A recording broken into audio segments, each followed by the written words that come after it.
Greetings, this is Valerie here. What if I told you that the reason you are not having much success with dealing with fibroids naturally is because the approach you've been taking is not addressing the root cause, right?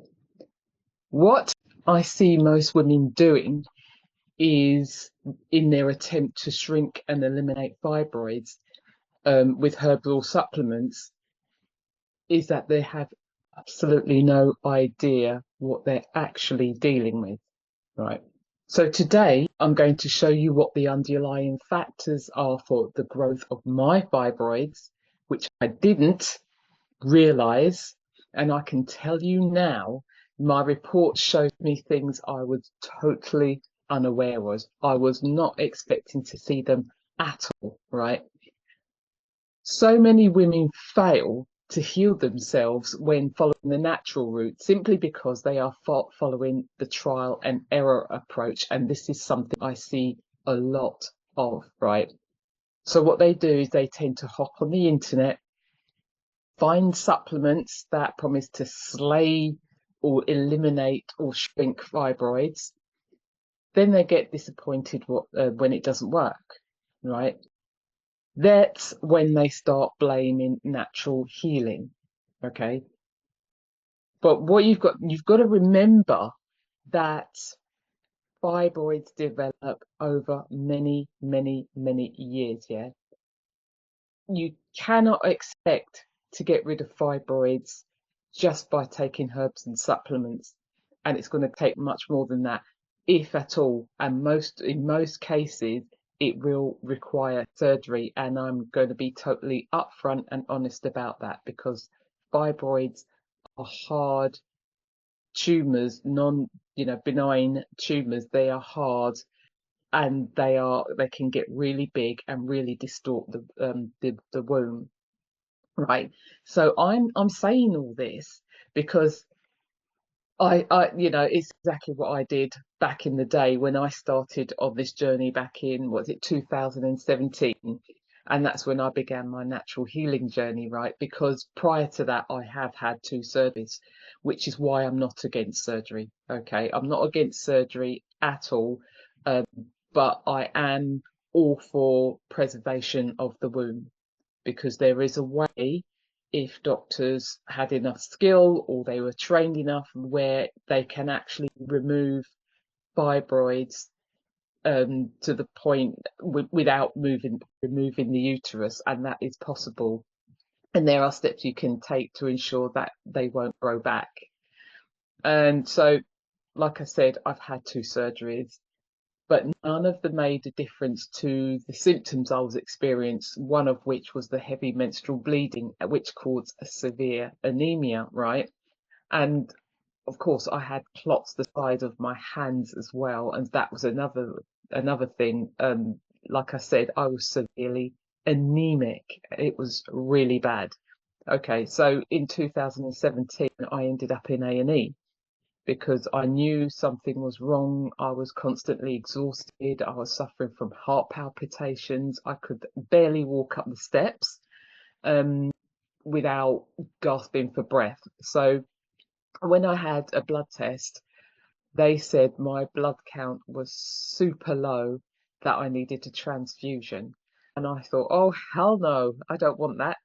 I also knew the fibroids that they didn't remove during those two surgeries were getting bigger. They were actually starting to grow. I'm not quite sure if the ones that they removed were growing back, but I know the ones they left were beginning to grow because I could feel it essentially. Um, but needless to say, I didn't really go ahead with the transfusion because I just didn't want to. So instead, I decided to take a proactive approach and take matters into my own hand, essentially because of my background as a nutritional therapist, as a health and well-being practitioner. I wanted to take matters back into my own hands. And of course, you might be thinking, well, if you're a practitioner, how comes you didn't heal yourself? We didn't learn anything about fibroids at nutrition college. And that's one thing I remember actually when I was sitting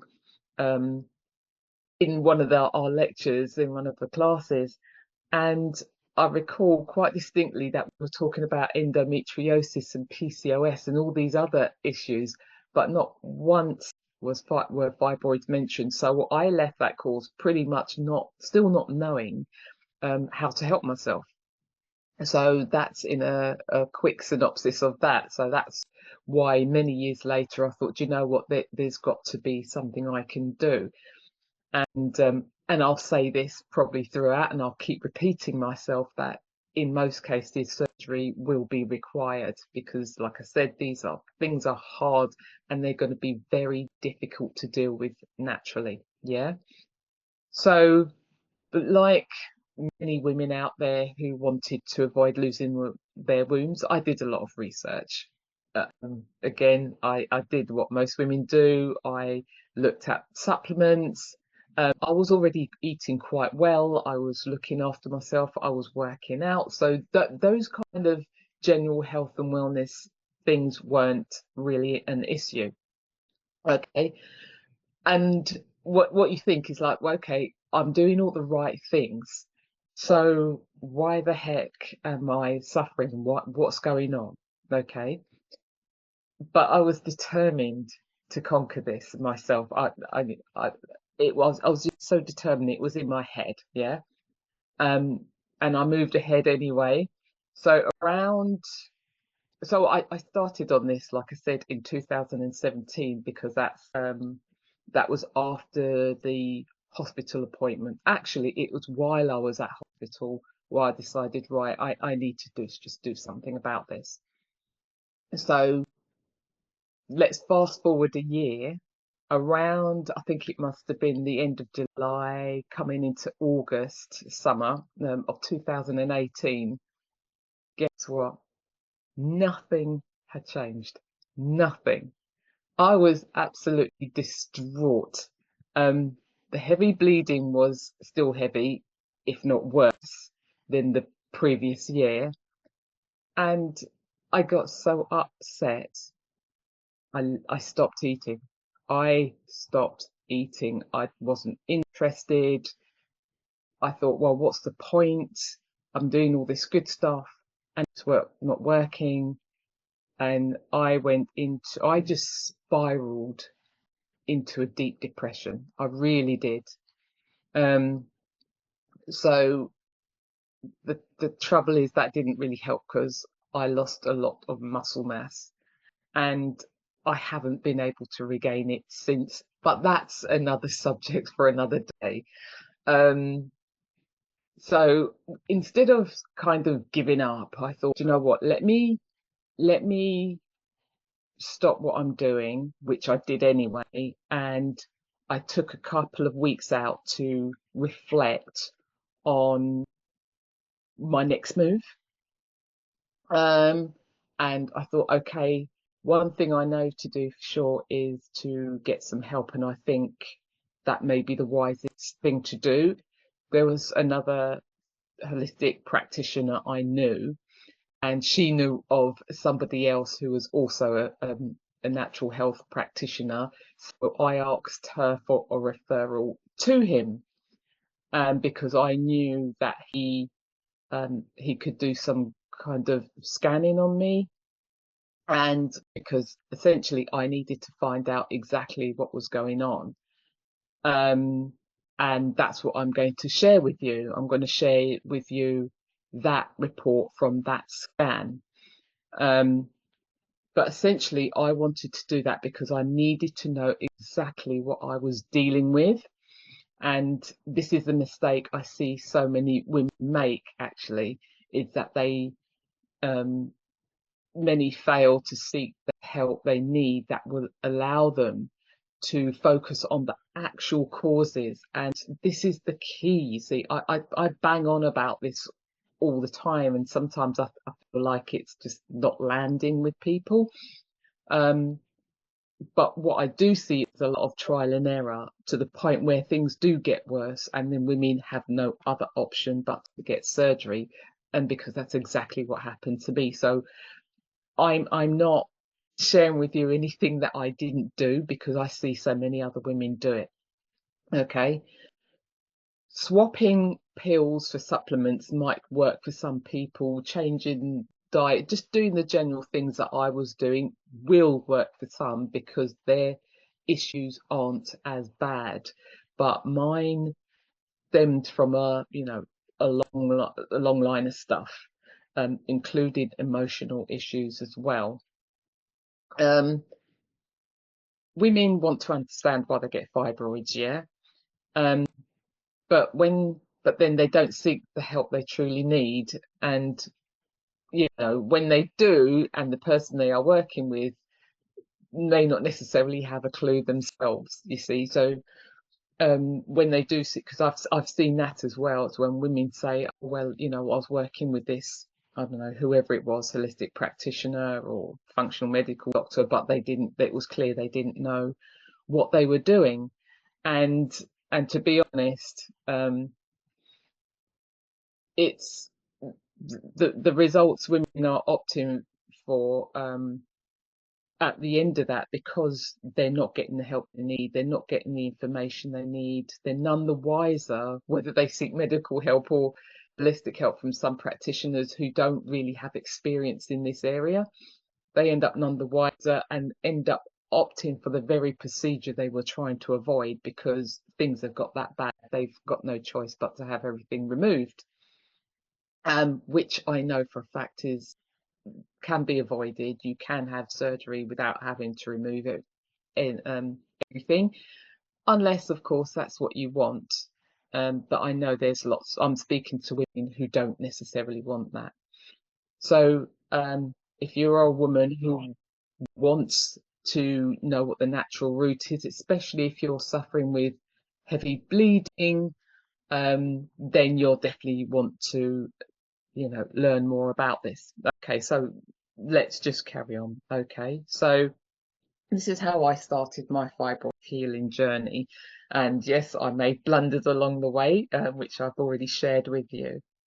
Okay, so let's start this. Let me see if I can actually move the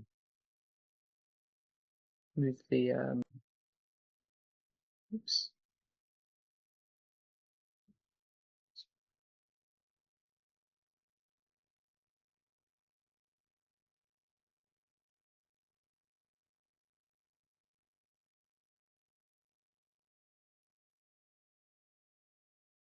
Right, I couldn't move my slides. Here we go. Right, so when I first started, like I said, when I went to seek help, right, this is the report I got back. So I'm just going to go straight into the report. Right, so the screening took a couple of hours, actually. I left there quite late. And so I'm going to show you here, right, so out of 172 biomarkers, we're going to go through that in a minute, so don't worry. You can see my cursor here. There was 172 biomarkers, yeah. My range was 5.43. Now, the range for everybody will be different when it comes to this kind of scanning. Now, I use a different tool to this because this was 2018, this report. But I'd use a totally different tool to this now. But this is what I didn't have it when I was looking at it. So, but now I do. And out of the 172, I only had 61 in range. When I saw that, I thought, what? How could my health be so bad when I've spent all these years, doing the right things? So I obviously, as I looked further into the report, it became clear, it became very obvious what was going on. All right. So this particular scan focuses on 4 core systems, which is a detoxification system, the gastrointestinal system, the hormone and endocrine system, and the immune system. And as you can see here, my immune system was suffering badly. Okay, these 4 areas were suffering. Now you're thinking, well, the gastrointestinal system doesn't look too bad. Believe me, it is. Don't look at that as, oh well, because it's underrange it's okay. No, it's not. It's just that it's under functioning badly, and the rest of my detoxification system, my hormone or endocrine system, and my immune system are severely chronic. All right, this is how things looked at the time. And then if you look at the lifestyle areas, you'll notice that the biggest thing that was affecting me was toxic stress. All right, so you're probably thinking, well, what's toxic stress? Well, we'll get into that.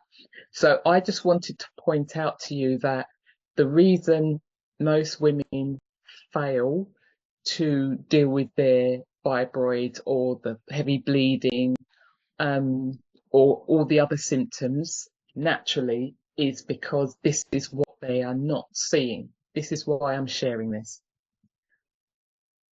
So if we sort of kind of break it down to each system now, so let's go through the detoxification system stressors. Now, I always like to focus on the top 3 or the top 5 areas. So let's focus on the top 5.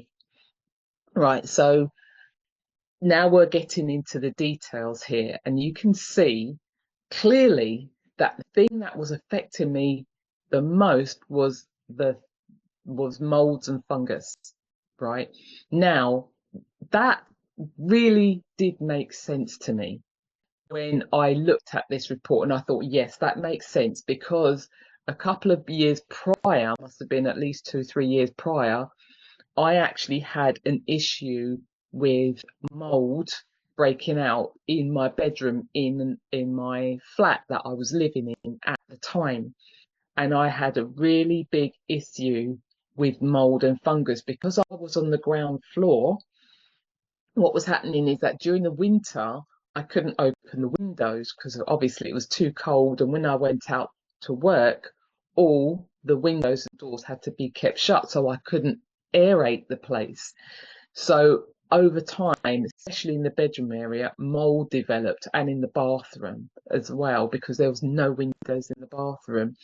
So, and it developed on my bed. So every time I went to bed, I didn't know it at the time. So every time I went to bed, I was breathing in all this mold and all this fungus. I'm thinking, oh my God, where's that smell coming from? Over time, I realized that it was the bed, especially when I lifted up the mattress, and I thought, oh my goodness, there was mold growing on the bed. It was a wooden frame bed, and there was a load of mold growing on it. And at the time, it gave me severe respiratory issues. So over time, this affected my detoxification system, as you can see here. And then you got the toxic stress that's coming up a bit later. Then you got the viruses.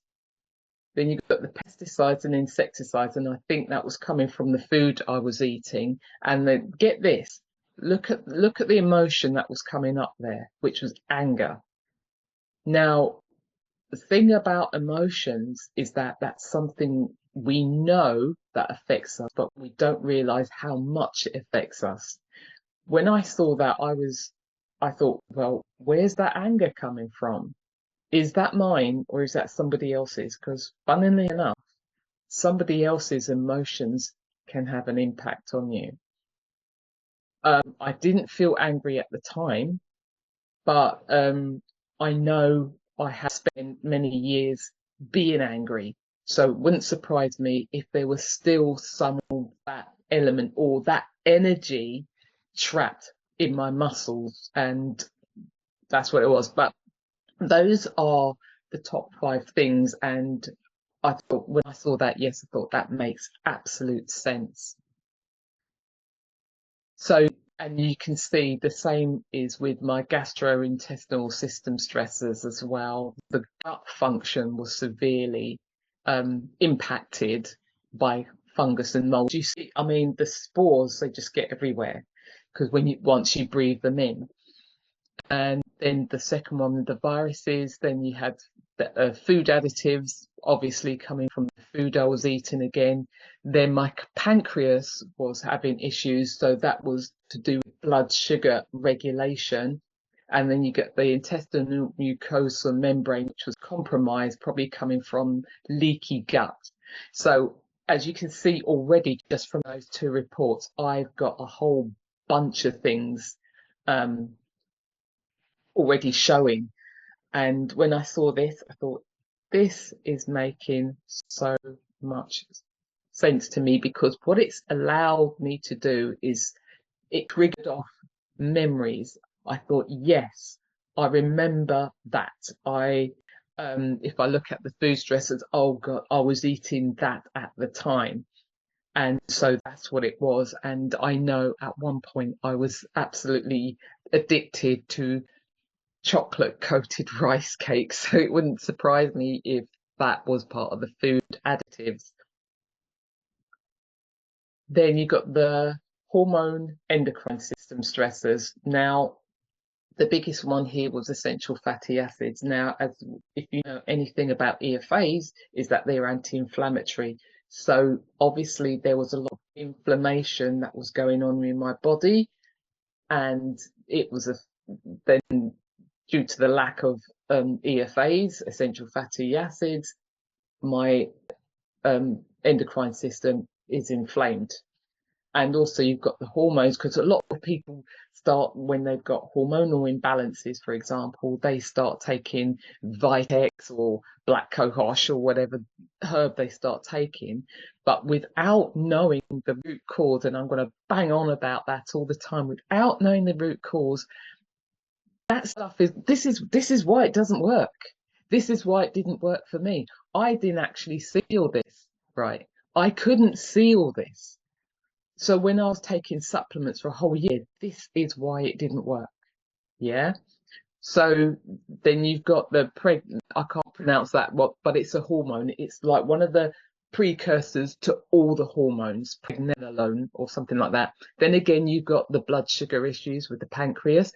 This is now my thyroid's coming in. Do you see how all the systems are connected now? It's not just, you're not just dealing with the fibroids, you're not just dealing with the heavy menstrual bleeding, you're actually dealing with everything, because all the systems are interconnected. Yeah. So the top five things: essential fatty acids, pregnenolone, which is like again the precursor to all the steroid hormones. Then I had pancreas issues that started affecting my thyroid, and then also my stomach was affected as well, because I later learned out via a hospital test that I suffered with H. pylori. So that's probably why the stomach came up there. And then you've got the immune stressors here now. So the bone marrow. So that wouldn't surprise me if that's got to do with the the production of red blood cells, because obviously I was severely anemic. So that was having an effect on my immune system. And look at the second one. Look at the emotion that was affecting me physically, right? Guilty. Again, at the time, I didn't feel guilty. I wonder where the heck that was coming from. I was thinking, is it mine or is it something else? Is it kind of like this scan was picking up on the fact that this emotion was still there, even though I didn't feel it? It was still there. So that's something I had to deal with. Guilty about what? I have no idea, because I couldn't even think about it at the time. Again, have you noticed how many times viruses have come up? All right. And then guess what? Look at that. Fourth one down, anger again. And then you got the thyroid. All right.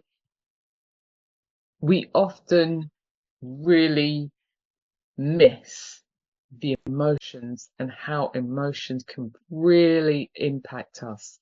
I don't think I can emphasize it enough, and how our emotions can have an impact on us. And then now we're getting more into the toxic stressors, right? Hydration, right? I always have an issue with getting hydrated, no matter how much. Sometimes you drink and drink and drink and drink, you're thinking, why the heck am I still thirsty? Right? This was back then. Insecticides, pesticides, because the food I eat, a lot of the food I was eating at the time wasn't organic. Okay. And that's something I had to really address, because you don't realize how much is affecting you until you realize how much it's affecting you. All right. So you've got that. Then you've got herbicides, again, probably from the food I'm eating. Then melatonin was being affected, so that was affecting my moods. Oops. Yeah, that was affecting my moods. Then I had water contaminants, and then it was my liver was impacted also, in terms of detoxification. And yeah, and then the last one, okay, and you got the inflammation stressors, right? Again, you got the essential fatty acids, guilty, viruses, food stressors, additives, anger. Um, you see how many times these emotions keep popping up. Absolutely amazing, right? It just, I mean, I was flabbergasted when I saw that. But then from that point, let me just stop the share here. Yeah, so from that point onwards, I realized just how important it was to what,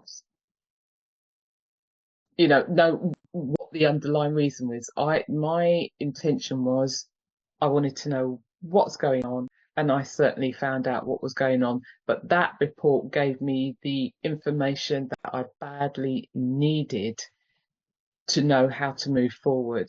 Because without that, I would have been stuck like most women to the point where they try stuff until they give up. Yeah.